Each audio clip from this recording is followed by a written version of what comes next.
বন্ধুরা, তো আমরা এখন দুপুরবেলা বেরিয়ে পড়ছি, একটু মিটিং আছে আমাদের বাড়ির, সবাই মিলে যাচ্ছি। পেছনে অনেক আছে, এই দেখো আমাদের গ্রাম রাস্তা, চারদিকে মোটামুটি মগ্ন হয়ে আছে, দেখেছো চারদিকে পুরো জলে ভরা। অনেকেই বলেছিল যে তোমাদের বাজারটা কোথায় দেখাবে, তার জন্য আমি ভিডিওটা বানাচ্ছি। ও আকাশ সোনা সোনা, এ মাটি সবুজ সবুজ। বেরাও বেরাও। তো আমাদের দলে যেহেতু 10 জন থাকে, 10 জনই যাবে। এখন আমরা 4 জন যাচ্ছি। দিদি সামনে আসো, সামনে বেরিয়ে যাও। দেখেছো চারদিকে পুরো মাঠে ধান গাছে ভর্তি হয়ে গেছে। আমার একটু ঠান্ডা লেগে গেছে, ওই ঠান্ডা গরম আছে তো, পুকুরে স্নান করেছিলাম, তার জন্য একটু ঠান্ডা লেগে গেছে।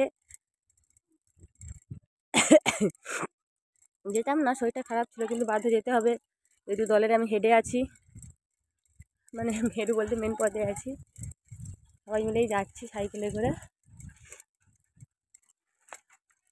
আমাদের এখানে কয়েকটা জায়গায় রাস্তায় জল জমা হয়ে গেছে, চলো তোমাদের দেখাবো।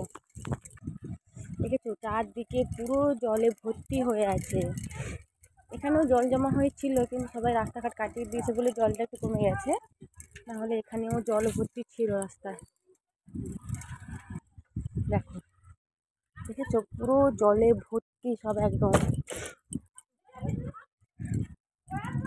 मेरे जैसे तो मिलेंगे मिलेंगे हम नहीं। জল জল করে সব জল কাটিয়ে দিয়েছে। এই দেখো দেখেছো, আরো জল ছিল, এগুলো সব জল কমে গেছে। আমি এখন জলের মধ্যে সাইকেল চালিয়ে যাচ্ছি। পুরো শাড়িটা ভিজে গেল আমার গো। আরো জল ছিল, কয়েকদিন রোদের জন্য না জলটা কমে গেছে অনেক। এবার নিশ্চয়ই জলের আওয়াজ পাচ্ছ।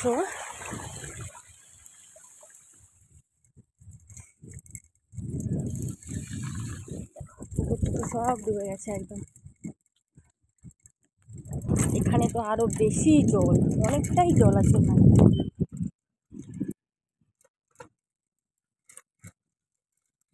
আরে বাপ রে বাপ,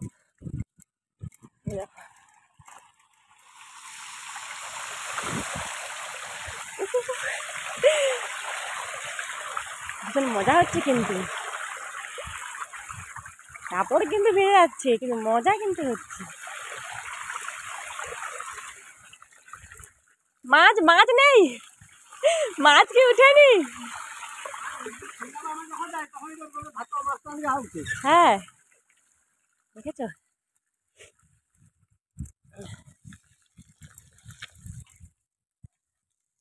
শেষ। এই কটা জায়গায় প্রচুর পরিমাণে জল জমে থাকে, দুদিন রোদের জন্য না জলটা বেরিয়ে গেছে। তো আমরা অলরেডি রোড রাস্তায় উঠে পড়েছি, যেটা আমি মার্কেট বলি, মার্কেটে উঠে পড়েছি। আমরা অলরেডি মার্কেটের মধ্যে চলে এসেছি। এখন দুপুরবেলা তো মার্কেটটা মোটামুটি বন্ধ আছে।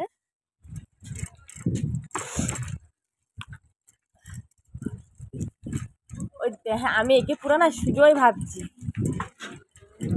কিছু কিছু দোকান খোলা আছে, যেগুলো দুপুরবেলা মোটামুটি সবাই কেনাকাটা করতে আসে। মার্কেট পুরো শুনশান এলাকা। আমার সংগঠন সে জায়গায় তাহলে আমি 1 নম্বরে আনতে গেলে কোন বিষয়টা আনবো, কোনটা আনবো? দিদি আপনি তো শুনছেন না, আর সকলকে শুনতে আর দিচ্ছেন না। আপনার সমস্যায় আপনি বাড়ি যান না, যদি শুনতে চান বাড়ি যান, কিন্তু ওনাদের শুনতে দিন।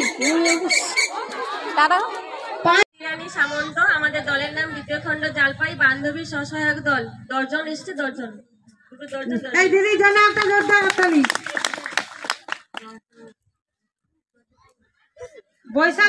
বৈশাচক মা চণ্ডী। পরিচিত হয়েছি ও পরিবারের পাশে দাঁড়িয়েছি। সমাজের পাশে দাঁড়াতে হবে ও পরিবারের পাশে দাঁড়াতে হবে। কে কাজ করবে? সদস্য নিজে। কে সাহায্য করবে? পরিবার, দল, উপসংঘ ও সংঘ। কি বিষয়ে কাজ করবে? শিক্ষা ও জীবিকা। নিজেকে কেমন দেখছেন? আমি নিজে সুস্থ আছি ও পরিবারের পাশে দাঁড়িয়েছি, অধিকার পেয়েছি। কি কাজ করতে হবে? শিক্ষিত হতে হবে, স্বাধীন হতে হবে, অধিকারের সম্পর্কে সচেতন হতে হবে। কে কাজ করবে? সদস্য নিজে। কে সাহায্য করবে? পরিবার, দল, উপসংঘ ও সংঘ। কি বিষয়ে কাজ করবে? শিক্ষা ও অধিকার। খুব ভালো, দিদির জন্য একটা হাততালি দিন। আচ্ছা, এই যে দিদিরা